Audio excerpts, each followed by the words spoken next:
تعریفات و تمجیدات اللہ خالق ارض و سما کے لیے ہیں، بے شمار لاعداد درود و سلام امام الرسول ختم الرسول جناب محمد رسول اللہ صلی اللہ علیہ وسلم کی ذات عالی کے لیے۔ محترم سامعین کرام اور معزز سامعات، جامع الترمذی کے اندر ایک حدیث ہے، رسول اللہ صلی اللہ علیہ وسلم کا فرمان ہے، اقتدوا بالذین من بعدی ابی بکر و عمر۔ لوگوں میرے بعد تم ابو بکر اور عمر کی پیروی کرنا۔ گویا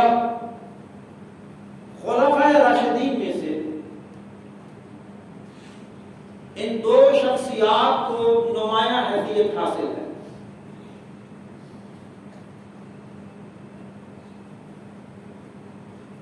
اور وہ کام جو سیدنا عمر بن خطاب رضی اللہ تعالی عنہ نے کیا،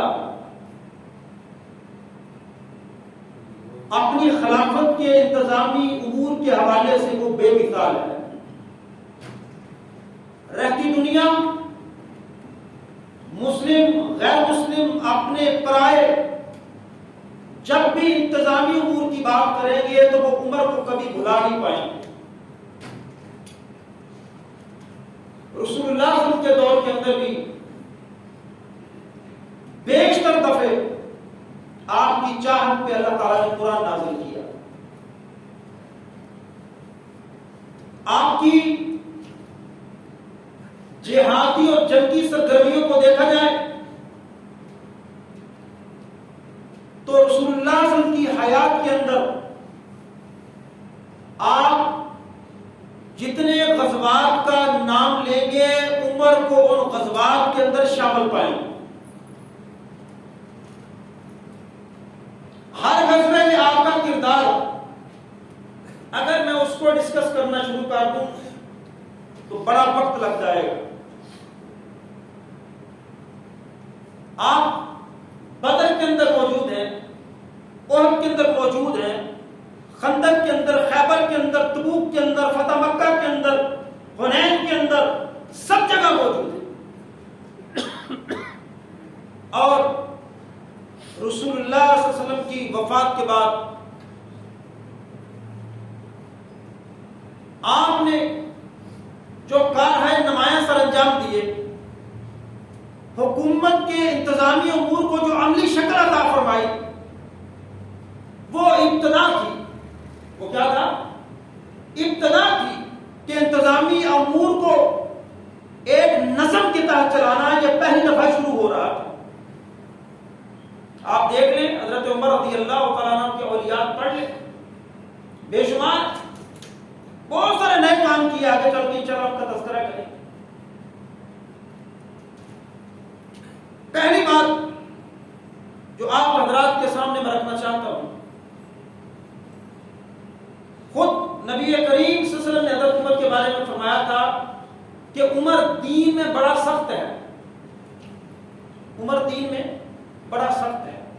امی عائشہ رضی اللہ تعالیٰ عنہ بیان فرماتی ہیں کہ جب میرے ابا ابو بکر صدیق شدید بیمار ہوئے تو کچھ لوگ آ گئے حضرت ابو بکر سے ملنے کے لیے، اور وہ فیصلہ جو ابو بکر صدیق عمر کے حق میں کر چکے تھے کہ میرے بعد کون خلیفہ ہوگا، عمر بن الخطاب۔ لوگ شکوہ یہ کر رہے تھے کہ ابو بکر آپ کس بندے کو ہمارے اوپر خلیفہ بنا رہے ہیں؟ جب آپ اللہ کے پاس جائیں گے تو اللہ کو کیا جواب دیں گے؟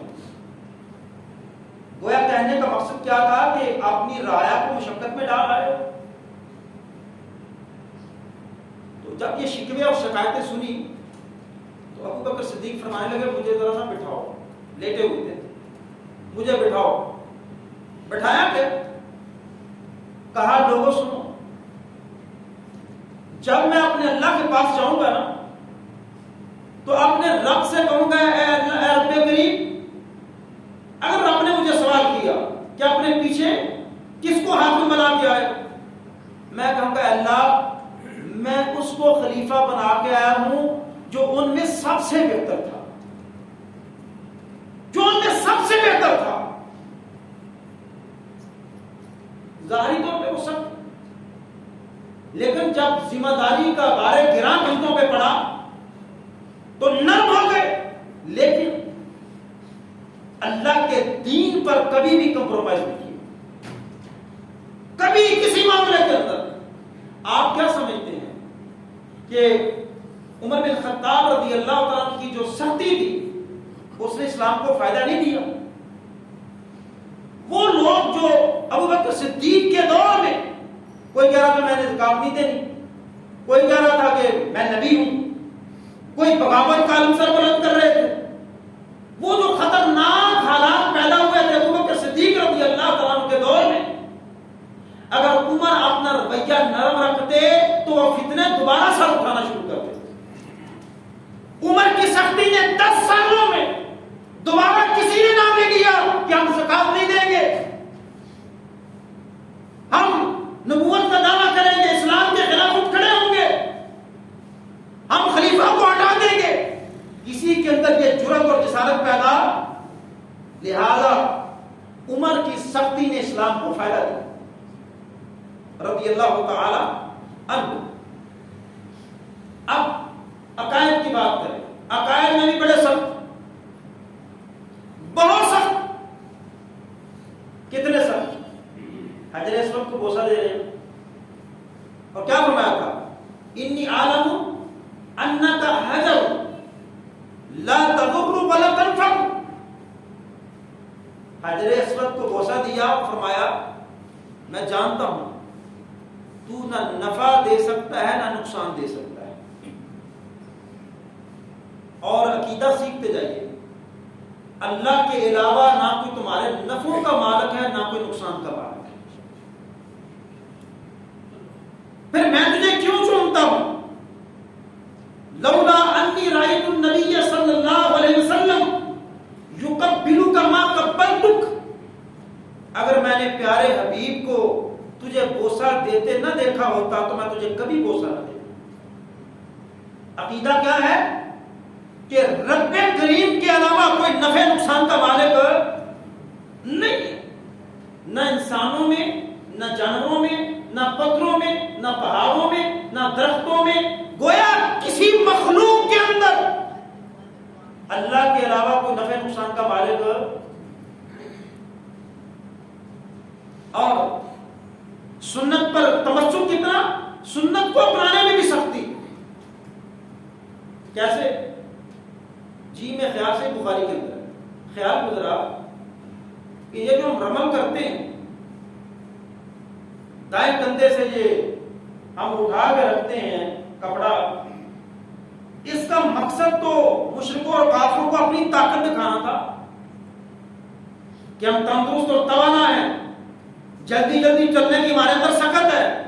اس کا پس منظر بھی آپ جانتے ہیں کہ جب مسلمانوں نے ہجرت کی تھی تو مکے والوں نے کہا تھا یہ صرف بیماریوں کا گھر ہے، ادھر جا کے بیمار ہو جائیں گے، یہ تندرست نہیں رہیں گے۔ تو جب نبی کریم صلی اللہ علیہ وسلم بیت اللہ کی زیارت کے لیے آئے تو کہا اپنا دایاں کندھا ننگا کرو اور رمل کرنا ہے تاکہ ان کو پتا چلے کہ ہمارے سینے بھی چوڑے اور طاقتور ہیں اور ہماری ٹانگیں بھی ماشاءاللہ ٹھیک ٹھاک ہیں، تندرست ہیں۔ تو کہا یہ تو اب مشرکین برباد ہو گئے، ہلاک ہو گئے، اب ضرورت تو نہیں ہے رمل کرنے، اب ضرورت باقی نہیں ہے۔ لیکن پھر خیال آیا کہ نہیں، ہم کریں گے چونکہ محمد رسول اللہ صلی اللہ علیہ وسلم نے کیا، ہم سنت کو چھوڑ نہیں سکتے۔ ایسے بہت سارے مسائل کے اندر اللہ کے نبی نے فرمایا کہ تم نماز میں آمین کہا کرو، تمہاری آمین سے یہودی چڑھتے ہیں۔ تو سوال یہ پیدا ہوتا ہے آپ ہمارے پاس تو ادھر یہودی کوئی نہیں پر ہم آمین نہ کہیں گے، کیونکہ نبی نے بھی کہا اور صحابہ کرام نے بھی کہا۔ تو عمر سنت کو اپنانے میں بھی سخت، پھر احادیث کی چھان پھٹک کے اندر بھی سخت ہے۔ ایسے نہیں ہے مولوی صاحب آئے لوری سنا کے چلے گئے، جو مردی بیان کیا گردنیں ہلائی، ماشاءاللہ سبحان اللہ زبردست مزہ، نہیں، جو بات بیان کرو ذمہ داری کے ساتھ اور وہ بات رسول اللہ صلی اللہ علیہ وسلم سے صحیح ثابت ہو۔ ابو موسیٰ اشعری ہے، صحیح مسلم کے اندر حدیث ہے، ابو موسیٰ اشعری آئے عمر بن خطاب سے ملنے کے لیے، آواز دی دروازے پر، ایک دفعہ کوئی جواب نہیں آیا، دو دفعہ جواب نہیں آیا، تین دفعہ کوئی جواب نہیں آیا، واپس لوٹ گئے۔ دوبارہ جب آئے تو کہا ابو موسیٰ تم آئے تھے واپس کیوں چلے گئے؟ کہا امیر المومنین اللہ کے نبی صلی اللہ علیہ وسلم کا فرمان ہے کہ جب کسی سے ملنے جاؤ 3 دفعہ دستک دو، اجازت لو، مل جائے تو سلام کہہ کے داخل ہو جاؤ، نہ ملے تو واپس لوٹ آؤ۔ تو آپ فرمانے لگے ابو موسیٰ اشعری سے کہ جاؤ کوئی گواہ لے کے آؤ، اگر تم گواہ نہ لائے میں تمہاری خبر لوں گا۔ عمر کے ہوتے ہوئے کوئی حدیث گھاڑ لے اپنی طرف سے، عمر کے ہوتے ہوئے کوئی بات نبی صلی اللہ علیہ وسلم کی طرف منسوب کرے، ایسا ممکن نہیں ہے۔ آج بھی الحمدللہ جو حدیث اور سنت کو تمسک بسنت اختیار کرنے والے ہیں علماء، ان کے ہوتے ہوئے کوئی مولوی، کوئی عالم، کوئی پیر، کوئی فقیر 2 نمبری اور ڈنڈی مار سکتا نہیں۔ علماء موجود ہیں، بتائیں گے یہ بات درست ہے یا غلط ہے، بات نبی علیہ السلام تک پہنچتی ہے یا نہیں پہنچتی۔ ہم تمہیں تقریر کو لچھے دار بنانے کے لیے نبی پر جھوٹ بولنے کی اجازت ہے۔ اب جلدی سے گئے ابو موسیٰ اشعری، کچھ لوگ بیٹھے ہوئے، جا کر بات بیان کی، بھائی میں تو عمر فاروق سے ملنے کے لیے گیا، یہ مسئلہ ہو گیا ہے، بھائی آپ نے وہ حدیث سنی ہوئی ہے کہ نبی اسلام نے فرمایا کہ 3 دفعہ اجازت دو، مل جائے تو سلام کہہ کے داخل ہو جاؤ۔ اور بھائی کس نے نہیں سنی؟ صاحب نے سنی۔ تو کہا چلو بھائی میرے ساتھ، وہ تو کہہ رہا تمہاری خبر لوں گا۔ تو ابو سعید خدری رضی اللہ تعالیٰ عنہ ساتھ چل پڑے، چلو بھائی میں جاتا ہوں۔ گئے اور جا کے گواہی دی کہ نہیں، اللہ کے رسول کی حدیث ہے، آپ نے فرمایا۔ تب عمر فاروق کو چین اور قرار ملا۔ دین کے پہرے دار اور محافظ عمر بن خطاب۔ پھر آپ نے بحیثیت ایڈمنسٹریٹر، بحیثیت خلیفہ، خود کیا کبھی اپنی اولاد کو بھی اپنے عہدے سے نجائز فائدہ نہیں اٹھا رہے تھے۔ کیسے؟ ایک بازار کے اندر موٹا تازہ اونٹ دیکھا، عمر فاروق رضی اللہ تعالیٰ خوب پلا ہوا، پوچھا یہ اونٹ کس کا ہے؟ بولے عبداللہ ابن عمر کا ہے۔ آپ کے بیٹے عبداللہ کا اونٹ ہے؟ واہ، اتنا موٹا تازہ، دوسرے اونٹ تو اتنے موٹے تازہ نہیں ہے، یہ بڑا موٹا تازہ ہے۔ عبداللہ کو بلایا، عبداللہ یہ اونٹ والا معاملہ کیا ہے؟ کہا ابا جان یہ میں نے خریدا تھا، اور خریدنے کے بعد جو پبلک میٹوس، یہ جو پبلک چراگاہ ہے، سبزہ زار ہے، میں نے لوگ بھی ان کے سواریاں چرتی تھی، میں نے اپنا بھی اونٹ چھوڑ دی، چرتا رہا یہاں تک کہ موٹا تازہ ہو گیا۔ یہ میری انویسٹمنٹ تھی۔ کیا کہا؟ یہ میری انویسٹمنٹ تھی، لہذا میں اس کو سیل کروں گا اور اس کا پروفٹ کماؤں گا۔ ہم عمر فاروق کیا فرماتے ہیں؟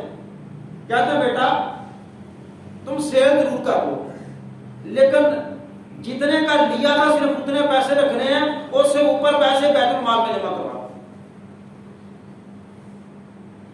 ساتھ سبب بتلایا، ایسے نہیں اس کے موٹا تازہ ہونے کا عمر فاروق نے ساتھ سبب بتلایا۔ ہاں لوگ جب تیرے اونٹ کو دیکھتے ہوں گے نا تو کہتے ہوں گے امیر المومنین کے بیٹے کا اونٹ ہے، اس کو چارہ زیادہ ڈالو، امیر المومنین کے بیٹے کا اونٹ ہے، اس کو پانی دکھاؤ۔ یہ امیر المومنین کا لفظ استعمال کرتے ہوں گے کہ ان کے بیٹے کی سواری ہے، اس کی خدمت کرو اور بھگت کرو۔ باقی جانور نہیں ایسے ہو گئے، شاید آپ تک نہیں چھوڑا کہ عمر خلیفہ ہو اور بیٹا نجائز پیدا اور بھائیو دن رات نمازیں پڑھ کے دعائیں کرنے والوں، یا اللہ عمر جیسا حاکم عطا فرما، دعائیں کرتے ہو نا؟ اور بھائی کردار سے بات بنے گی، کردار ادا کرنے کی کوشش کرو، تب دعائیں کرو۔ اللہ کی قسم ایک نہیں، رب کریم تمہیں سینکڑوں اور ہزاروں عمر عطا کرنے پر کا، تم تڑپتے ہو ایک عمر کے لیے، کردار کو بناؤ۔ کتنے آپ کے آفیسرز ایسے، کتنے بیوروکریٹس ایسے ہیں کہ جو خود نہیں، خود تو مر کھپ گئے، آنے والی نسلیں آج تک ان عہدوں کے فائدے اٹھا رہے۔ اس افسر سے پوچھو اس کی اولاد سے، یہ بھی نماز پڑھ کے دعا کرتی، یا اللہ عمر جیسا حکمران عطا۔ عمر نے تو اپنے بیٹے کو جائز حق تھا، یہ غالب گمان تھا نا حضرت عمر کا، کہ لگتا ہے کہ امیر المومنین کا بیٹا سمجھ کے لوگوں نے تیرے اونٹ کی خوب خاطر تواضع کی، لہذا یہ جو نام استعمال ہوا میں اس کو مائنس کروں گا درمیان سے، اصل قیمت رکھ لو، زائد بیت المال میں لگا۔ کتنے کتنے ہزار لیٹر فیول کھا جاتے ہو، ہڑپ کر جاتے ہو، بیچ کے کھا جاتے ہو، اولادوں کو عیاشی کرواتے ہو۔ یہ بیوروکریٹس ہیں نماز پڑھ کے دعا کرنے والے، اللہ عمر جیسا حکمران عطا۔ اجازت تو کسی کو نہیں ہے، وہ ممبر و محراب کے غراسان، علماء، مولوی، امام صاحب، خطیب صاحب، کوئی بھی ہے، اسلام کسی کو عہدے کا نجائز فائدہ اٹھانے کی اجازت نہیں دیتا۔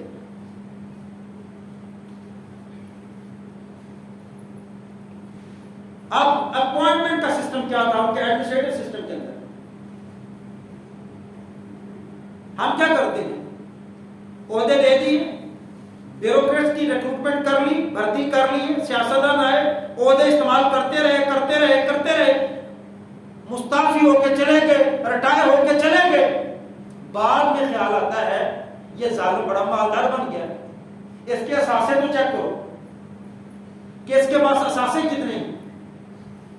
آج کتنے گورنمنٹ امپلائیز ہیں کہ جب وہ اپوائنٹمنٹ دیتے ہیں تو ان کے اثاثے چیک نہیں کیے جاتے۔ عمر فاروق کے انتظامی امور میں شامل تھا، جس کو عہدہ دیا ہے سب سے پہلے اس کے اثاثوں کا ریکارڈ اپنے پاس رکھا ہے، اور جب وہ سبکدوش ہو رہے ہوتے سے پھر بھی اس کے اثاثے چیک کیے۔ کتنا خوبصورت انتظامی امور ہے۔ ہماری حکومتیں ہوش کے ناخن نہیں لیتی، چھوٹا سا کام ہے، آپ نوکری دے رہے ہو، بیوروکریٹ آ رہا ہے ایک C S S P M S کر کے آپ کا ملازم بھرتی ہو رہا ہے ملکوں کو ان کی خدمت کرنے کے لیے، تم نے اثاثوں کی ڈیمانڈ نہیں کی، اور جہاں اثاثے دکھانے ہیں اس کے لیے ہم نے لا کنسلٹنٹ رکھے ہیں، بتاؤ بھائی ہم نے اثاثے چھپانے کتنے ہیں، ٹیکس دینا کتنا ہے، چھپانا کتنا ہے۔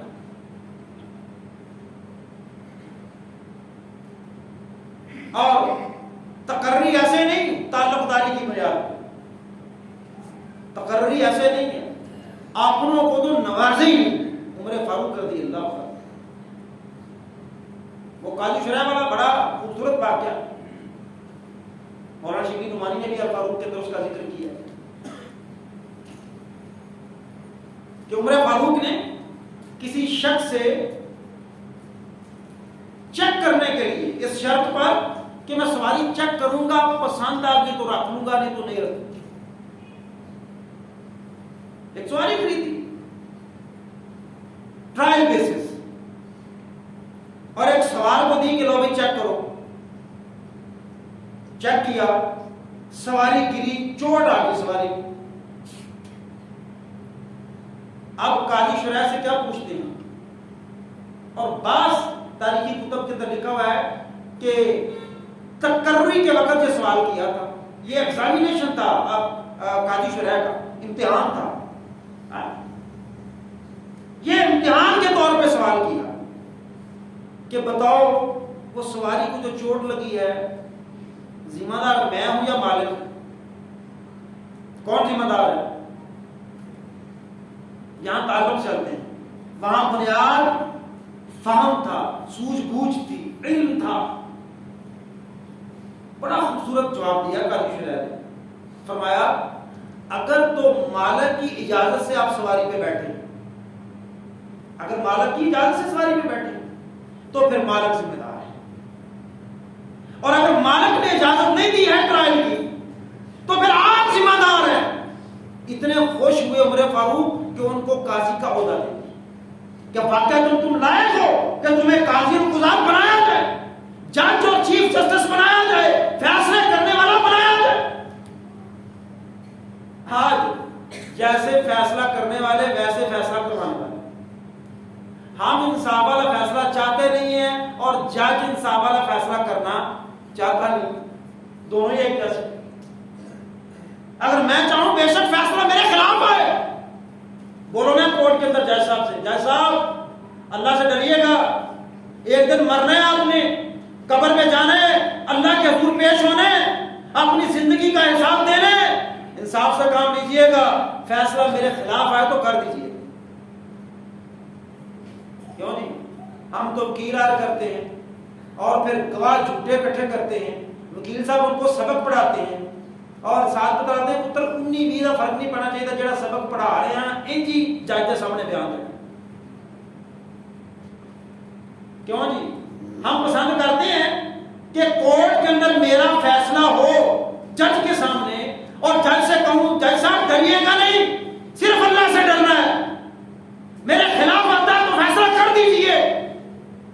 لیکن یہ اخلاقی جسارت ہمارے اندر نہیں۔ ہم نے تو پٹیشن دائر کی بچنے کے لیے، کراس پٹیشن دائر کر دیتے ہیں بچنے کے لیے۔ ہم کہیں گے کہ قاضی صاحب انصاف کا فیصلہ کیجیے، اور ایسا نہیں ہے کہ امار کو مقرر کیا اور چھوڑ دیا، جو بھائی تم اب عیاشی کرو، قوم کا خون نچوڑ چھوڑ کے پیو۔ اب میرا ایک سوال ہے، آپ دیانتداری سے بتائیے گا، ہمارے بازار کے اندر جو چیزیں فروخت ہو رہی ہیں، وہ اے سی صاحب جو ریٹ لسٹ بھیجتے ہیں کیا اس کے مطابق ہو رہی؟ دکاندار سے کہو کہ بھائی جان یہ گوشت نا ریٹ لسٹ ہے 1200 روپے کلو مٹن، سرکار آپ 1600 دے دیں، اللہ کا خوف، کوئی ناراض نہ ہو جائے، یہاں گوشت بیچنے والا بیٹھا ہو تو جمعے کے بعد کہہ لو قاری صاحب نے زمین پھاڑ لیا۔ اب ان کا آنسر کیا ہوتا ہے؟ پاجی جتوں 1200 والا لابدہ ہے نا ہوتے لے لو یہ 1600 والا۔ اب کیا ہے کہ ریٹ لسٹ جاری کر دی، اب وہ اسی کے اندر بیٹھا ہوئی قوم کا خون نچوڑو موجے کرو، وہ جو سپلائر ہوتے ہیں ان کو پیسہ دے رہے ہیں، وہ آگے پیسہ پہنچا رہا ہے، نہ کوئی مال کی گوشوانی کرنے والا، نہ چیک کرنے والا کون کھا رہا ہے، کون لے رہا ہے، کون دے رہا ہے، اور ذبح کون ہو رہا ہے؟ عوام۔ گردن کس کی کاٹی جا رہی ہے؟ عوام کی۔ کس کی جیب پہ ڈاکہ ڈالا جا رہا ہے؟ عوام۔ ایک شکایت ملتی تھی اپنے گورنر، اپنے عامل کی، تو عمر فاروق حرکت میں آ جاتے۔ آج لوگوں کو انصاف لینے کے لیے ذلیل ہونا پڑتا ہے، آج لوگوں کو جائز قیمتوں پہ سامان لینے کے لیے باتیں سننا پڑتی۔ ہمس کے گورنر حضرت سعید بن عامر رضی اللہ تعالی، لوگ حج پہ ہے، شکایت کی آپ کا جو ہمس کا گورنر ہے نا وہ ٹھیک آدمی نہیں، کرپٹ ہے۔ اچھا، اور تعینات کس نے کیا تھا؟ ان کی تقرری کس نے کی؟ عمر فاروق رضی اللہ عنہ۔ ہمس کو فتح کرنے کے بعد شام میں ہمس گئے، کھلی کچہری لگی ہے، گورنر کو بلا لیا، آ جاؤ بتاؤ یہ کرپٹ ہے، کیا کیا شکایت؟ آج تو ہمارے بھلے لوگ بیچارے سویلائزڈ ہیں نا، کسی افسر کے خلاف درخواست بھی دینا تو 50 دفعہ سوچتے ہیں کہ انہیں چھڑنا پڑے گی، انہیں پتا بھی ہوا ہے کہ میرے خلاف درخواست دی کہ نہیں۔ اتنے بدماش ہیں لوگ ہمارے، ہم ڈرتے ہیں۔ وہ کھلی کچہری ہے، عدالت بھی ادھر ہے، قاضی بھی ادھر ہے، مدعی بھی ادھر ہے، مدعا بھی ادھر۔ بتاؤ شکایتیں۔ پہلی شکایت، امیر المومنین آپ کا گورنر دن چڑھے نکلتا ہے، تاخیر سے بازار میں آتا ہے، کیوں؟ ہاں بھائی سعید کیا معاملہ ہے؟ فرمایا امیر المومنین یہ میرا میرے رب کا معاملہ تھا، میں بتانا نہیں چاہتا تھا، آپ نے پوچھ لیا تو بتا دیتا۔ آمین کیوں؟ کہا میری بیوی 30 سال میری خدمت کرنے کے بعد اب وہ بیمار ہے، اب وہ بیمار ہے، یہ گورنر ہے گورنر، اور میرے پاس ملازم بھی نہیں ہے۔ ہمارے گورنروں کے کتنے ملازم ہیں، پروٹوکول کے کتنے ملازم ہیں، ان کے کچن کے کتنے ملازم ہیں، ان کے دربان کتنے ہیں، کتنے ملازم رکھے ہوئے، کون کا پیسہ جا رہا ہے، کون کا ہمارا جا رہا ہے، ملازم بھی نہیں ہے۔ صبح اٹھتا ہوں، آٹا گوندتا ہوں، خمیر کا انتظار کرتا ہوں، اس کی دیکھ بھال کرتا ہوں، روٹی پکا کے اپنی بیوی اور بچوں کو کھلا کے پھر ڈیوٹی پہ نکلتا ہوں۔ سب کی گردنیں جھکی ہوئی، اب کامیاب ہونے کی کوشش کر رہے ہیں۔ بتاؤ بھائی میرا گورنر تو کرپٹ ہے، کوئی اور سوال؟ ہاں جی ایک اور شکایت ہے، آپ نے پالیسی بنائی ہے دروازہ کھلا رکھنے کی پالیسی، کہ تمام عمال دروازہ کھلا رکھیں گے، سائلین، کمپلین کرنے والے، شکایت کرنے والے جس وقت مرضی ملے گورنر سے پوچھیں، بیٹھا ہوا ہے، شام کے وقت دروازہ بند کر لیتا ہے۔ ہم دروازے پہ آتے ہیں واپس خالی ہاتھ چلے جاتے ہیں۔ کیوں بھائی صحیح؟ امیر المومنین یہ بھی میرا رب کا معاملہ تھا، آپ نے پوچھا بتا دیتا۔ فرمانے لگے سارا دن لوگوں کی خدمت کے لیے، رات میں نے اپنے رب کے لیے رکھی ہوئی۔ میں جب رب سے ہم کلام ہوتا ہوں، قیام کرتا ہوں، تو میرا دل نہیں کرتا کوئی دروازے پہ دستک دے، میرے اور میرے رب کے درمیان کوئی حائل ہو جائے۔ اب پھر شرمندہ ہو گئے، ہم تو کہتے ہیں کوئی ایپ بیان کریں گے، یہ پتہ نہیں سو جاتا ہے، پتہ نہیں یہ عیاشیاں کرتا ہے، اور جی ہاں جی اور بھی شکایت ہے۔ کیا شکایت یہ ہے کہ مہینے میں ایک چھٹی بھی کر لیتا ہے۔ مہینے میں کتنی چھٹیاں کرتا ہے؟ ایک چھٹی۔ صحیح کیوں؟ کہا امیر المومنین یہ بھی میرا اور رب کا معاملہ تھا، میں بتانا نہیں چاہتا تھا، آپ نے پوچھا بتاؤں۔ کہا میں گورنر ہوں اور میرے تن پہ جو کپڑے ہیں میرے پاس صرف ایک ہی سوٹ ہے، اور جس دن اس کو دھوتا ہوں میرے پاس دوسرا کپڑا سطر چھپانے کے لیے نہیں ہوتا، میرے پاس دوسرا کپڑا سطر چھپانے کے لیے نہیں ہوتا، میں گھر کے چھپ کے بیٹھ جاتا ہوں، وہ بوری اور ٹاٹ کا لباس جلدی سوکھنے والا، سارا دن اسی معاملے میں گزر جاتا ہے، سب پشیمان شرمندہ۔ ہاں بھی اور شکایت، ہاں ایک اور بھی ہے۔ کیا؟ آج اس کو غشی کے دورے پڑتے ہیں، اچھا گورنر ہے اس کو غشی کے دورے پڑتے ہیں، کہا کیوں بھی صحیح؟ کہا امیر المومنین مجھے غشی کے دورے نہیں پڑتے، مجھے وہ وقت یاد آ جاتا ہے جب میں مسلمان نہیں تھا اور میرے سامنے حضرت خبیب ابن عدی رضی اللہ تعالیٰ عنہ، یہ سلیپی، یہ کافر میرے سامنے ان کو سولی گھاٹ کی طرف لے جا رہے تھے، میرے سامنے،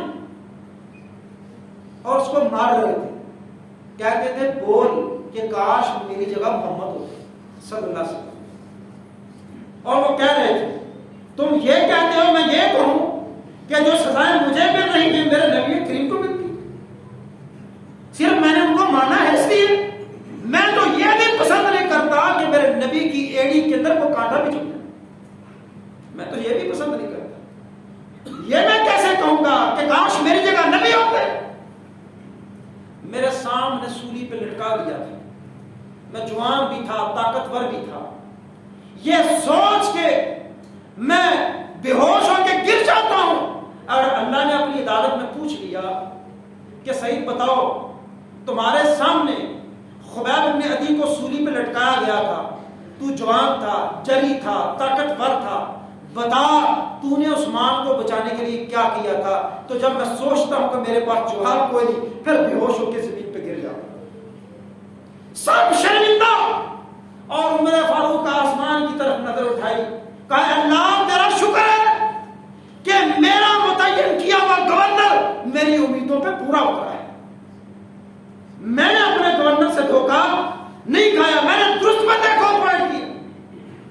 گوشت والی بھی کیا کرتے تھے. اور آج ہی اور خدمت گزاری کتنی. سواری سے کوڑا گر جاتا, چابک گر جاتی, کسی سے نہیں کہتے تھے مجھے پکڑا, خود سواری سے اتر کے پکڑتے. یہ کہیں میرے اس حکم کے اندر تکبر نہ ہو. عمر اپنا کام ہے خود اتر کے کر. 22 لاکھ 22.5 لاکھ مربع میل کا حاکم اور خطبہ دے رہے ہیں 12 پہ بند کپڑوں کو لگے ہوئے.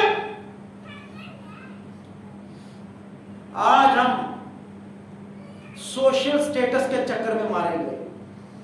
ہمارے بیوروکریٹس بھی اور ہمارے ملازم بھی, ہمارے مزدور بھی, ہمارا سارا طبقہ, ہم سٹیٹس کانشیس لوگ ہیں. اس کے چکر میں مارے گئے. مہنگائی بڑی ہو گئی, مہنگائی ہو گئی, اس طرح ہو گیا. اپنا سٹیٹس تھوڑا ڈاؤن کر لو. دیکھتے نہیں 22 لاکھ مربع میل کا حاکم ہے, سٹیٹس کیا؟ گھی کھانے کے عادی, دیسی گھی. قحط پڑ گیا, لوگوں کو کھانے کے لیے کھانا دستیاب نہیں. عمر فاروق نے گھی کھانا چھوڑ دیا. جب لوگ کھائیں گے پھر عمر بھی کھا لے. جب لوگوں کو نوازا ملے گا پھر عمر بھی گھی کھا لے گا. تب تک عمر نے گھی کو ہاتھ بھی نہیں لگایا. باہر نکلے ہیں یہ امیر المومنین ہے, دامن چڑھایا ہوا ہے, بھاگ رہے کبھی ادھر کبھی ادھر. احنف بن قیس ملنے آیا تو کہتے ہیں احنف آؤ میرے ساتھ, بیت المال کا اونٹ گم ہو گیا ہے, تمہیں پتا ہے کہ کتنے غریبوں کا حق ہوتا ہے ایک اونٹ کے اندر, آؤ میرے ساتھ تلاش کریں. کہا امیر المومنین کسی غلام سے کہہ دیا ہوتا وہ تلاش کر لیتا, وہ تلاش کر لیتا. عمر فاروق رضی اللہ تعالیٰ عنہ کا انتہائی خوبصورت جواب ہے, ایو عبد اعبد منی, اور غلام کا پیغام دینے والے بتا تو صحیح مجھ سے بڑا غلام کون ہے, مجھ سے بڑا غلام کون ہے. آج افسر شاہی کے رویے, اللہ کی قسم میں کہتا ہوں کہ جڑ سے اکھاڑ پھینکا ایسے رویوں کو. عمر فاروق نے یہ کہا کہ اگر میں بڑا خلیفہ ہوں تو مجھ سے بڑا خادم, مجھ سے بڑا غلام کوئی. آج تھانے چلے جاؤ, وہ اپنے آپ کو بڑا افسر, تمہیں ذلیل اور حقیر شخص سمجھ کے ڈیل کرتے ہیں. کہتے ہیں مجھ سے جتنا بڑا آفیسر اتنا بڑا غلام ہے. عمر فاروق نے رضی اللہ تعالیٰ عنہ انہوں نے یہ کنسپٹ دیا, لوگوں بڑا افسر بڑا غلام ہوتا ہے. آخری بات عرض کروں گا, حضرت ابو موسیٰ رضی اللہ تعالیٰ عنہ ایک کاتب رکھا ہے, لیتے ہیں لیٹر لکھنے کے لیے, کتاب الدیوان ایک باقاعدہ محکمہ تھا خط و کتابت کا. تو ابو موسیٰ اشعری نے کاتب رکھا اور وہ عیسائی تھا. بڑی معذرت کے ساتھ یہاں ہمارے حکومتی امور کے اندر معاملات کے اندر نا گڑبڑ کرتے ہیں لوگ. وہ عیسائی تھا. عمر فاروق رضی اللہ تعالیٰ کو خط بڑا پسند آیا, اس کا تحریر, اس کا جو لکھنے کا رائٹنگ سٹائل بڑا پسند آیا. لیکن یہ پتا چلا کہ یہ عیسائی ہے. حضرت ابو موسیٰ سے فرمانے لگے کہ ابو موسیٰ تو نے عیسائی کاتب کیوں رکھا ہے, تو نے عیسائی کاتب کیوں رکھا ہے؟ کیا تجھے مسلمانوں میں کوئی اس قابل نہیں ملا تھا جو کتابت کر سکے؟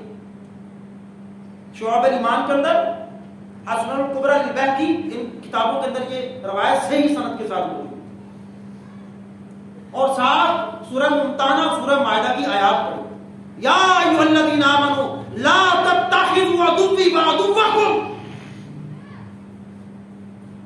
یا ایمان والو میرے اور اپنے دشمنوں کو دوست نہ بناؤ. اور سورہ مائدہ کے اندر یا ایھا الذین آمنوا لا تتخذوا اليهود والنصارى اولیاء بعضهم اولیاء بعض. ابو موسیٰ کہنے لگے امیر المومنین میں نے تو کوئی دلی دوست نہیں بنایا, میں نے اس کو کوئی سنگی ساتھی نہیں بنایا, جسٹ رائٹر ہے, جسٹ کاتب ہے, صرف لکھنے والا ہے اور فاروق رضی اللہ عنہ فرمانے لگے کہ جب اللہ تعالیٰ نے ان کو ہم سے دور کیا ہے پھر تم ان کو قریب کیوں کرتے؟